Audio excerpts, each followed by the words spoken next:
Charity പ്രവർത്തനത്തിന്റെ ഭാഗമായി Innova കൊടുത്ത കാര്യവും അതുപോലെ തന്നെ ഐഫോൺ കൊടുത്ത കാര്യവും അതുവഴി ചൂഷണം നടന്ന കാര്യവും നമ്മൾ വായിക്കുമ്പോൾ ഞെട്ടലുളവാകുന്നു. കാരണം ഒരു സംഖ്യ എന്തിനു വേണ്ടിയാണോ വിനിയോഗിക്കുന്നത് അത് ഹക്ക് പ്രകാരമാണ് വിനിയോഗിക്കേണ്ടത്. പ്രത്യേകിച്ച് പൊതു ഫണ്ടാകുമ്പോൾ, നമ്മുടെ ഫണ്ടാകുമ്പോൾ നമ്മുടെ സ്വത്ത് നമുക്ക് ഹറാമായ തെറ്റായ മാർഗത്തിൽ വിനിയോഗിക്കാൻ അവകാശമില്ല, ആർഭാടത്തിനൊന്നും വിനിയോഗിക്കാൻ അവകാശമില്ലെങ്കിലും അത് നമ്മളും അള്ളാഹും തമ്മിൽ കണക്ക് പറയേണ്ട ഒരു വിഷയമാണ്. മറിച്ച് പൊതുഫണ്ട് അങ്ങനെയല്ല. പൊതുഫണ്ട് ഒരു നിശ്ചിത ആവശ്യത്തിന് വേണ്ടി ആളുകൾ നൽകുന്നതാണ്. അതിൽ നിന്നും ഇത്തരം തെറ്റായ പ്രവർത്തനങ്ങൾ ആര് നടത്തിയാലും ശരി, നാളെ അള്ളാഹുവിന് മുമ്പിൽ സമാധാനം പറയേണ്ടി വരും. അതിൽ നിന്ന് ലാഭം ഉണ്ടാക്കുകയോ അതല്ലെങ്കിൽ അർഹതപ്പെട്ട ആ കുടുംബത്തിന് കൊടുക്കുന്നതിന് പകരം അത് മറ്റൊരു വഴിക്ക് ചെലവഴിക്കുകയോ ചെയ്യുന്നത് 100% തെറ്റാണ് എന്ന് ഇസ്ലാമിക ബോധമുള്ള ഏതൊരാളും മനസ്സിലാക്കുകയും നന്മ എന്ന് പറഞ്ഞുകൊണ്ട് തിന്മ വാരിക്കൂട്ടുന്ന പ്രവർത്തനത്തിന് ആരും മുന്നോട്ട് വരാതിരിക്കുകയും ചെയ്യണമെന്ന് സഗൗരവം ഉണർത്താൻ ഈ സന്ദർഭം ഉപയോഗപ്പെടുത്തുകയാണ്. നമ്മുടെ സമൂഹത്തിൽ ഇന്ന് വളർന്നു വരുന്ന ഏറ്റവും നല്ല ഒരു പ്രവണതയാണ് ചാരിറ്റി പ്രവർത്തനങ്ങൾ. ചാരിറ്റി പ്രവർത്തനങ്ങൾ കൊണ്ട് സമൂഹത്തിൽ ഒരുപാട് ഗുണങ്ങളുണ്ട്. ഒരുപാട് പാവങ്ങൾക്ക് അതുകൊണ്ട് രക്ഷപ്പെടാൻ കഴിയുന്നുണ്ട്. ബുദ്ധിമുട്ടി നിൽക്കുന്ന പലർക്കും അതുകൊണ്ട് സഹായം ലഭ്യമാകുന്നുണ്ട്.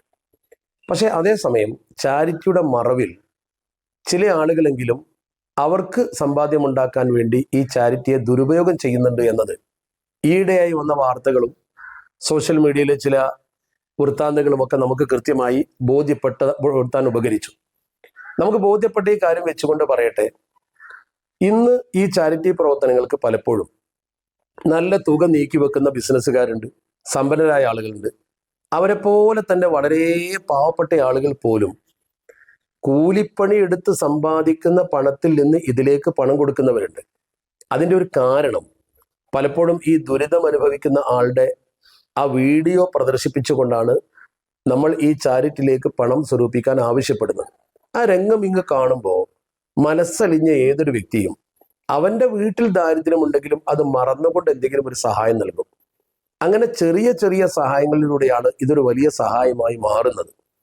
പക്ഷെ അത് കൃത്യമായി അവർക്ക് ലഭ്യമാക്കാനും അവരുടെ പ്രശ്നങ്ങൾ അതുവഴി പരിഹരിക്കാനും ശ്രമിക്കുന്നതിന് പകരം ഇതിൻ്റെ ഇടനിലക്കാരായി നിൽക്കുന്ന ചില ആളുകൾ ചില കൃത്രിമങ്ങൾ നടത്തുന്നു എന്നാണ് ഈയിടെ നമുക്ക് ലഭ്യമായ റിപ്പോർട്ടുകൾ. അത് തികച്ചും അപകടകരമാണെന്ന് മാത്രമല്ല, ആ പ്രവണത ഈ രംഗത്ത് അർഹതപ്പെട്ടവർക്ക് വല്ലതും കിട്ടാനുള്ള അവകാശം പോലും മുടക്കും. കാരണം ഇത് മറ്റൊരു തട്ടിപ്പാണ് എന്ന് ആളുകൾ കരുതി കഴിഞ്ഞാൽ പിന്നെ ആരാണ് ഇത്തരം പ്രവർത്തനങ്ങൾക്ക് പണം നൽകുക? അതുകൊണ്ട് നല്ല ഒരു പ്രവർത്തനത്തെ ഇല്ലായ്മ ചെയ്യാൻ മാത്രമേ ഇത് ഉപകരിക്കൂ. താൽക്കാലികമായൊരു നേട്ടം ഇത്തരം ചില ഇടനിലക്കാർക്ക്, എല്ലാവരെയും ഞാൻ പറയുന്നില്ല, നല്ല നിലയ്ക്ക് ഇത് ഏറ്റെടുത്ത് നിസ്വാർത്ഥരായി ചെയ്യുന്ന ചില ആളുകളുണ്ട്, സംഘടനകളുണ്ട്. സത്യത്തിൽ ഇതൊക്കെ സംഘടനാപരമായി ചെയ്യുന്നതാണ് ഏറ്റവും നല്ലത്. കാരണം സംഘടനാപരമാകുമ്പോൾ അതിന് ഓഡിറ്റ് ഉണ്ടാവും, പരിശോധന ഉണ്ടാകും, അതിന് കൃത്യമായ രേഖകളും മറ്റുമൊക്കെ വെച്ച് സമിതി പരിശോധിച്ച് കൃത്യമായി അത് ബോധ്യപ്പെടുത്തേണ്ടി വരും. വ്യക്തികളാകുമ്പോൾ പലപ്പോഴും പല രീതിയിൽ ഇത് മാറി മറിഞ്ഞു പോകാൻ സാധ്യതയുണ്ട്. എല്ലാവരും അങ്ങനെയാണ്, കപടന്മാരാണ് എന്ന് ആരോപിക്കുകയല്ല, മറിച്ച് കപടന്മാരുണ്ട് എന്ന് കൃത്യമായി ബോധ്യപ്പെട്ട സാഹചര്യത്തിലാണ് പറയുന്നത്. അതുകൊണ്ട് പാവപ്പെട്ടവന്റെ കഞ്ഞിയിൽ കൈയിട്ട് വാരി അതുവഴി സമ്പത്തുണ്ടാക്കാൻ ശ്രമിക്കുന്ന ആളുകൾ ചെയ്യുന്നത് ഏറ്റവും നീചമായ പ്രവർത്തനമാണ്. മാത്രമല്ല അവർ ചെയ്യുന്നത് ഇതിലേക്ക് പണം കൊടുക്കുന്നവർക്കുള്ള വിശ്വാസം നഷ്ടപ്പെടുത്തലാണ്. ഏതൊരു സംഗതിയുടെയും വിജയം അതിന്റെ വിശ്വാസത്തിന് മേലാണ് നിലകൊള്ളുന്നത്. ആ വിശ്വാസത്തിലാണ് ആളുകൾ പണം കൊടുക്കുന്നത്.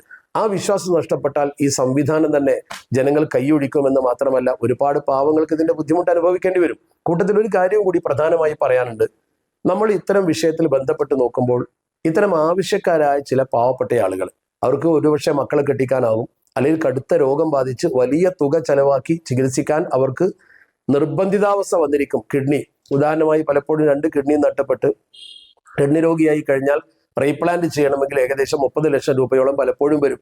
അല്ലെങ്കിൽ 20 ലക്ഷം 25 ലക്ഷം ഡോണർ ഉണ്ടെങ്കിൽ അതിനനുസരിച്ചുള്ള നിയമപ്രവർത്തനങ്ങളും പിന്നെ തുടർ ചികിത്സയും ഒരു 10-35 ലക്ഷം രൂപ അവർക്ക് ഇതിനു വേണ്ടി വരും. ഇത് അവർക്കൊരു പക്ഷേ കണ്ടെത്താൻ കഴിയില്ല. പക്ഷെ ഇങ്ങനെയുള്ള ചില കേസുകൾ പരിശോധിച്ച് നോക്കുമ്പോൾ അവരുടെ കുടുംബത്തിൽ തന്നെ നല്ല സാമ്പത്തിക ശേഷിയുള്ള ആളുകളുണ്ട്. പക്ഷെ അവർ തിരിഞ്ഞു നോക്കില്ല. നമ്മൾ ഏറ്റവും ശ്രദ്ധിക്കേണ്ട ഒരു പ്രധാനപ്പെട്ട കാര്യം, നമ്മുടെ സമൂഹത്തിൽ നാം മറന്നു പോകുന്ന അല്ലെങ്കിൽ ശ്രദ്ധിക്കാതെ പോകുന്ന അല്ലെങ്കിൽ അവഗണിക്കപ്പെടുന്ന ഒരു കാര്യമാണ്, നമ്മൾ ദാനം കൊടുക്കുമ്പോഴും നമ്മൾ സഹായം ചെയ്യുമ്പോഴും ഏറ്റവും പ്രധാനമായി മുൻഗണന കൽപ്പിക്കേണ്ടത് കുടുംബത്തിനാണ്. നബി സല്ലല്ലാഹു അലൈഹി വസല്ലം തങ്ങളുടെ ഒരു ഹദീസ് ഉണ്ട്. എത്ര ഗൗരവത്തിലാണ് ആ ഹദീസ് പറഞ്ഞിട്ടുള്ളതെന്ന് അറിയുമോ? ഹദീസിന്റെ ആദ്യ ഭാഗത്തും പിന്നെയും സത്യം ചെയ്തുകൊണ്ട് വല്ലദീ നഫ്സു മുഹമ്മദിൻ ബിയദിഹി എന്ന് പറഞ്ഞാൽ സത്യമാണല്ലോ, വല്ലദീ നഫ്സി ബിയദിഹി എന്ന് പറഞ്ഞാൽ സത്യമാണല്ലോ, 2 തവണ ഈ ഹദീസിൽ അത് പറഞ്ഞിട്ടുണ്ട്. എന്താണ് പറഞ്ഞത്? അള്ളാഹു സുബ്ഹാനഹു വ തആല ഒരാളുടെ സ്വതക്ക സ്വീകരിക്കില്ല. യഖ്ബലുല്ലാഹു സ്വതക്കത്തൻ മിൻ റജുലിൻ, ഒരു മനുഷ്യന്റെ സ്വതക്ക അള്ളാഹു സ്വീകരിക്കില്ല. അവൻ എത്ര ധർമ്മം കൊടുത്താലും സ്വീകരിക്കില്ല. എന്താ കാരണം? അവന്റെ മുമ്പിൽ അവന്റെ കുടുംബത്തിൽപ്പെട്ട ആളുകൾ അവനിൽ നിന്ന് വല്ലതും കിട്ടാൻ ആഗ്രഹിച്ചുകൊണ്ട് നിൽക്കുന്നുണ്ട്. അവിടെ ഹദീസിൽ പറഞ്ഞ വാചകം വ ഖറാബത്തുഹു മുഹ്താജൂന ഇലാ സ്വതക്കത്തിഹീന, അവന്റെ അടുത്ത കുടുംബക്കാര് അവന്റെ കയ്യിൽ നിന്ന് വല്ലതും കിട്ടിയെങ്കിൽ എന്ന് കരുതി കാത്തിരിപ്പുണ്ട്. പക്ഷെ അവൻ അവർക്ക് കൊടുക്കൂല. അവൻ എന്ത് ചെയ്യാം? സ്വതക്കയെ വയസ്സിരിഫുക ഇലാവായിരിക്കും, വേറെ എവിടെയെങ്കിലും കൊണ്ടുപോയി കൊടുക്കും. ഒരുപക്ഷെ പള്ളിക്ക് കൊടുത്താൽ അത് പത്രത്തിൽ വരും, അല്ലെങ്കിൽ ആ സദസ്സിൽ വായിക്കും, അല്ലെങ്കിൽ അവൻ ഏതെങ്കിലും ഒരു പാലിയേറ്റീവ് സെന്ററിന് കൊടുത്താൽ അവരത് പ്രത്യേകം പ്രസിദ്ധപ്പെടുത്തും, അതിന്റെ റിപ്പോർട്ട് ബുക്കിൽ വരും. അങ്ങനെ ഇവൻ സ്വന്തം കുടുംബത്തെ അവഗണിച്ചുകൊണ്ട് വേറെ സ്ഥലത്ത് സ്വതക്ക കൊടുക്കും. നബി തങ്ങൾ പറയുന്നു അത് സ്വീകരിക്കില്ലെന്ന് മാത്രമല്ല, ഒന്നുകൂടി സത്യം ചെയ്ത് പറയുന്നു, ലാ യൻദുറുല്ലാഹു ഇലൈഹി യൗമൽ ഖിയാമ, പരലോകത്ത് അള്ളാഹു അവനെ തിരിഞ്ഞു നോക്കുകയില്ല. ഇത് നമ്മുടെ സമൂഹത്തിൽ പലപ്പോഴും നമ്മൾ കാണുന്ന ഒരു കാര്യമാണ്. അപ്പൊ നമുക്ക് തന്നെ അനുഭവങ്ങളുണ്ട്. ജേട്ടനും അനുജനും അവർ ഏകദേശം ഒരേ കോമ്പൗണ്ടിൽ 2 വീട് വെച്ച് പിതാവിന്റെ സ്വത്ത് ഭാഗിച്ച് താമസിക്കുന്നു.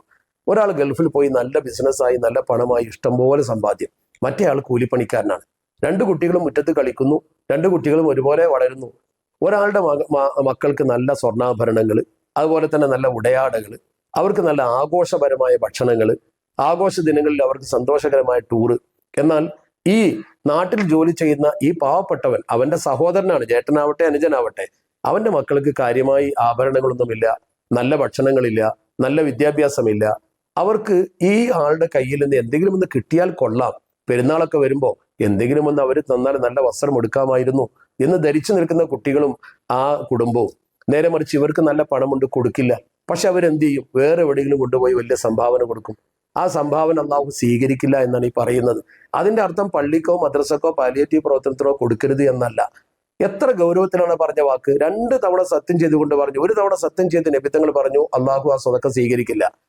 ഇവിടെ കൊടുക്കേണ്ടത് അവകാശമാണ്, അത് എന്തായാലും അവൻ കൊടുക്കണം. കൊടുത്തിട്ട് ആരും അറിയില്ലല്ലോ. നീ അവൻ കൊടുത്തു, അതവന്റെ അനുജനല്ലേ, ചേട്ടനല്ലേ എന്നേ ആളുകൾ പറയും. നേരെ മറിച്ച് വേറെ സ്ഥലത്ത് കൊണ്ടുപോയി കൊടുത്താൽ അയാൾ വലിയ ധർമ്മിഷ്ഠനാണ്, കണ്ടോ അതിന് ഇത്ര ലക്ഷം കൊടുത്തു എന്ന് പറയും. ഈ പേരിന് വേണ്ടി ചെയ്യുന്ന ഈ സ്വതക്ക അള്ളാഹു സ്വീകരിക്കില്ല. 2, അവനെ അള്ളാഹു നാളെ തിരിഞ്ഞു നോക്കുകയില്ല. എന്തുകൊണ്ട്? ഈ പാവത്തിന് അവൻ തിരിഞ്ഞു നോക്കിയില്ല. ഒരേ ഗർഭാശയത്തിൽ പിറന്ന ഈ സഹോദരനെയും മക്കളെയും അവൻ തിരിഞ്ഞു നോക്കിയില്ല. അപ്പൊ ഈ സഹോദരനെ സംരക്ഷിക്കേണ്ട ഉത്തരവാദിത്തമാണ് ഇവൻ ഒന്നാമതായി നിർവഹിക്കേണ്ടത്. അവൾ തന്റെ കുടുംബത്തിൽ ഒരു കിഡ്നി രോഗി ഉണ്ടെങ്കിൽ ആ കുടുംബക്കാർ ഒന്നിച്ചാണ് അത് ചെയ്യേണ്ടത്. ഇപ്പൊ നാട് നീളെ കുടുംബ സംഗമങ്ങളല്ലേ നടക്കുന്നത്. കുടുംബ സംഗമങ്ങൾ നടത്തി കുടുംബത്തിന്റെ സൽപ്പേര് ഉയർത്തി ഭക്ഷണം കഴിച്ച് പിരിയുന്ന, കുട്ടികളുടെ പാട്ടും കൂത്തും ഒക്കെ നടത്തി പിരിയുന്ന ആളുകൾ മനസ്സിലാക്കേണ്ട ഒരു കാര്യമുണ്ട്. നിങ്ങളുടെ കുടുംബത്തിൽ ഒരു കിഡ്നി രോഗി ഉണ്ടെങ്കിൽ ആ രോഗി ആരാന്റെ മുമ്പിൽ കൈനീട്ടേണ്ട ഗതി വരരുത്. അത് നിങ്ങളെ പരിഹരിക്കേണ്ടത്. അതിനാണ് നിങ്ങളുടെ കുടുംബ സംഗമം. ആ കുടുംബത്തെയല്ലേ നിങ്ങൾ ഉയർത്തി കാണിക്കുന്നത്. നിങ്ങളുടെ കുടുംബ സംഗമത്തിൽ അതിനൊരു ഫണ്ട് നിങ്ങൾ ഉണ്ടാക്കി. ഏതൊരു വലിയ കുടുംബത്തിലും സമ്പന്നരും ദരിദ്രരും ഉണ്ടാവും, ഉയർന്നവരും ഉണ്ടാകും, താഴ്ന്നവരും ഉണ്ടാവും. എല്ലാവരും കൂടി ഒരു ഫണ്ട് ഉണ്ടാകില്ലേ? നിങ്ങൾ തീരുമാനിക്കണം നിങ്ങളുടെ കുടുംബത്തിൽ ഒരു പെൺകുട്ടിയെ കെട്ടിക്കാൻ, നിങ്ങളുടെ കുടുംബത്തിൽ ഒരു രോഗചികിത്സ നടത്താൻ, നിങ്ങളുടെ കുടുംബത്തിൽ ഒരാൾക്ക് വീട് വെക്കാൻ. ഈ കുടുംബത്തിന്റെ പുറത്ത് വേറൊരു സ്ഥലത്ത് പോയി അവൻ കൈ നീട്ടരുത്. അതിനുവേണ്ടി ഏതെങ്കിലും ഒരു ജീവകാരുണ്യ പ്രവർത്തകൻ വന്ന് അവന്റെ കുട്ടികളെ ഫോട്ടോ എടുത്ത് അത് ഫോക്കസ് ചെയ്തുകൊണ്ട് സമൂഹത്തിൽ കാണിച്ച് ഒരു അന്വേഷണം നടത്തിയിട്ട് അല്ലെങ്കിൽ ഒരു കൈ നീട്ടിയിട്ട് പണം പിരിക്കുന്ന ഒരു അവസ്ഥ എൻ്റെ കുടുംബത്തിൽ ഉണ്ടാകരുത് എന്ന് നിങ്ങൾ തീരുമാനിക്കണം. കുടുംബത്തെ സംരക്ഷിക്കൽ ഇസ്ലാമിൽ വളരെ പ്രധാനമാണ്. ധർമ്മം കൊടുക്കുമ്പോൾ തന്നെ സ്വന്തം കുടുംബത്തിന് കൊടുക്കുമ്പോൾ അത് പ്രതിഫലം കൂടുതലുള്ള കാര്യമാണ്. അത് ഇസ്ലാം പഠിപ്പിച്ചതാ.